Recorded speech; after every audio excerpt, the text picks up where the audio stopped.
मैं कांग्रेस हूँ। मैंने ही हिंदू मुक्त पाकिस्तान बनाया। मैंने ही हिंदू मुक्त बांग्लादेश बनाया।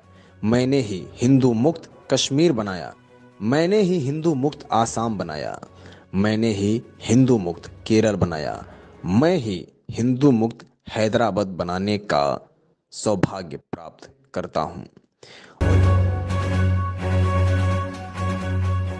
और यदि आप सब हिंदुओं का समर्थन रहा तो अन्य सेकुलर दलों के साथ मिलकर हिंदू मुक्त हिंदुस्तान बना देंगे और देश बांटने का आरोप संघ पर लगा देंगे। मोदी का विरोध क्यों? क्या मोदी कोई विदेशी है जो बाहर से आकर प्रधानमंत्री की कुर्सी पर जबरदस्ती बैठ गए हैं? क्या मोदी का चरित्र दागदार है? क्या मोदी ने कोई भ्रष्टाचार किया है? क्या मोदी अपनी तिजोरी भर रहे हैं जो नेहरू गांधी परिवार की तरह? क्या मोदी का कोई बेटे, भतीजे, भाई, भौजाई को लाभ देने में लगे हैं? क्या मोदी की विश्वसनीयता संदेह के घेरे में है? क्या मोदी राष्ट्र विरोधी कार्य कर रहे हैं? क्या मोदी कामचोर हैं? स्वयं से ये सवाल करने पर हर बार अंतर्मन जवाब देगा, नहीं नहीं। तब मोदी से एलर्जी क्यों?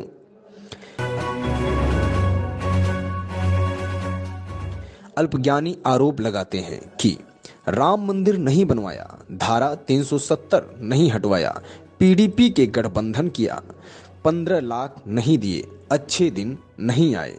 तो ये बताओ कि तुम्हें सभी विषयों में 100% नंबर मिले थे क्या? पहले नौकरी लगते ही घर खरीद लिया था क्या? पांचवा तल्ला बनने से पहले मजबूत नींव नहीं बनाई थी क्या? पांचवा गियर पहले लगता है कि पहला गियर? उदाहरण और भी जोड़ सकते हैं। कोई नहीं बताता कि अगर मोदी नहीं तो कौन कौन कौन बना सकता है स्थायी सरकार? कौन बनवा सकता है राम मंदिर? कौन हटवा सकता है धारा 370? कौन करवा सकता है किसानों की सुरक्षा? कौन करवा सकता है भारत की रक्षा? एक साजिश है लुटेरों की ताकि आप फंस जाएं और उनको लूटने को मिले। 2014 से आज तक सारे चोर, चुहार, देशद्रोही, आतंकी टाइप के लोग क्यों पगलाए हैं? जरा सोचिए।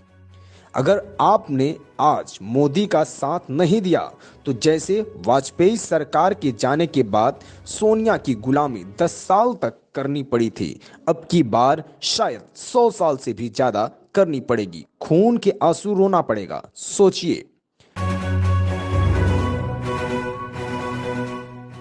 हमने अपने देश की बागडोर मोदी जी जैसे एक ऐसे मजबूत और ताकतवर व्यक्ति के हाथों में दी है जो देश के 125 करोड़ हिंदुस्तानियों के भविष्य के बारे में 24 घंटे सोचते हैं और उनके भविष्य को संवारने के लिए निरंतर कार्य करते हैं।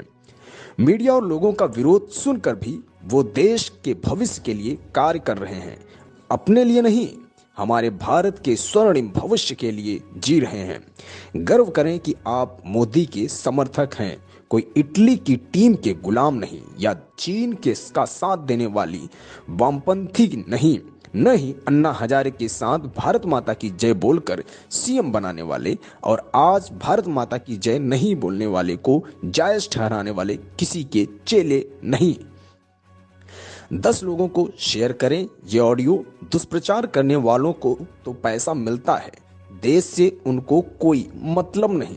पर आप सुप्रचार करें, आप सुप्रचार करें तो हमारा आपका देश सुरक्षित रहेगा और आने वाली आपकी पीढ़ियां एक जगत गुरु भारत की संतानें होंगी।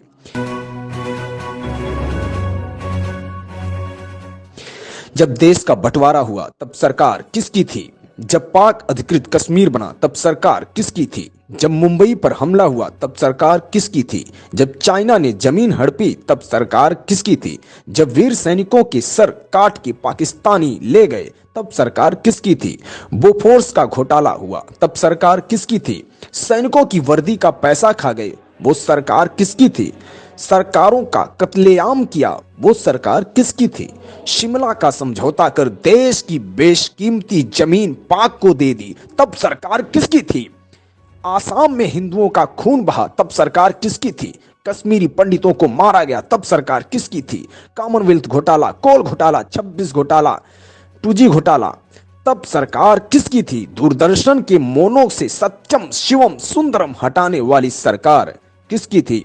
भारतीय मुद्रा से सत्यमेव जयते हटाने वाली सरकार किसकी थी? वंदे मातरम का अपमान किया वो सरकार किसकी थी? इंदिरा गांधी के रास्ते में आने वाले लाल बहादुर शास्त्री की ताशकंद में रहस्यमय हालात में मौत हो गई। नेहरू के लिए खतरा बन रहे श्यामा प्रसाद मुखर्जी और दीनदयाल उपाध्याय की हत्या कर दी गई और पुलिस ने आज तक इस साजिश से पर्दा नहीं उठाया। राजीव गांधी के लिए चुनौती बन रहे वीर बहादुर सिंह की पेरिस में मौत हो गई, जबकि उनके हृदय को कोई समस्या नहीं थी। सोनिया गांधी के खिलाफ कांग्रेस अध्यक्ष का चुनाव लड़ने की दो लोगों ने हिम्मत की, राजेश पायलट और जितेंद्र प्रसाद। राजेश पायलट की कार को एक रहस्यमय ट्रक टक्कर मारकर गायब हो गया और जितेंद्र प्रसाद बरेली के सर्किट हाउस में मर गए।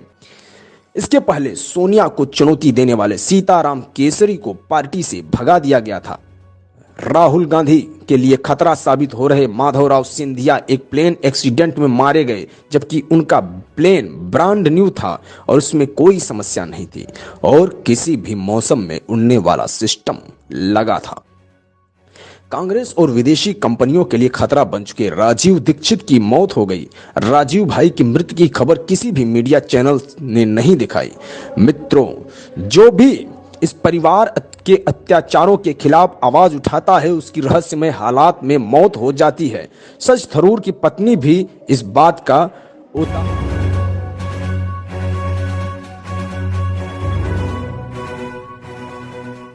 उदाहरण है। सिर्फ पढ़ो मत, शेयर करो। संविधान की धारा 30A के तहत विद्यालयों में गीता रामायण पढ़ाना क्यों प्रतिबंधित है और मदरसों में कुरान और ईसाइयों को बाइबल पढ़ाने की छूट? हिंदू मंदिरों और तीर्थ स्थानों के चढ़ावे पर 70% सरकार का हक, मस्जिदों और मजारों पर चढ़ावे का पूरा हक उन्हीं का, साथ ही सरकारी अनुदान। बाबा अमरनाथ कैलाश पर्वत की यात्रा पर सरकार को टैक्स, लेकिन हज यात्रा पर सब्सिडी। इच्छा है तो इस मैसेज को आगे बढ़ाएं, वरना स्वयं को भारतीय कैसे कहेंगे। जय हिंद। मित्रों, ये लाइनें, पंक्तियां जरूर पढ़िएगा, पूरा पढ़िएगा। चाइना मोदी के खिलाफ, अमेरिका मोदी के खिलाफ, CIA मोदी के खिलाफ, CBI मोदी के खिलाफ, IB मोदी के खिलाफ, ISI मोदी के खिलाफ, पाक मोदी के खिलाफ, कांग्रेस मोदी के खिलाफ, जदयू मोदी के खिलाफ, BSP मोदी के खिलाफ, सपा मोदी के खिलाफ, CPI मोदी के खिलाफ, CPIM मोदी के खिलाफ, आम आदमी पार्टी मोदी के खिलाफ, लालू भालू मालू कालू राहू माया कजरी सब मोदी के खिलाफ। सारी कायनात लगी है एक शख्स को झुकाने में। जाने किस मिट्टी का इस्तेमाल किया रब ने मोदी को बनाने में। मैं मुफ्त भोजन दूंगा राहुल गांधी, मैं मुफ्त पानी दूंगा केजरीवाल। न तो मैं मुफ्त पानी दूंगा न ही मुफ्त भोजन दूंगा की बात करूंगा, बल्कि मैं इतने रोजगार पैदा करूंगा, भारत के युवाओं को इतना सक्षम कर दूंगा कि मेरे देश का हर एक व्यक्ति स्वाभिमान से अपना भी पेट भरेगा और दूसरों की भी प्यास बुझाएगा। नरेंद्र मोदी। अगर देश के लिए कुछ करना है तो यह संदेश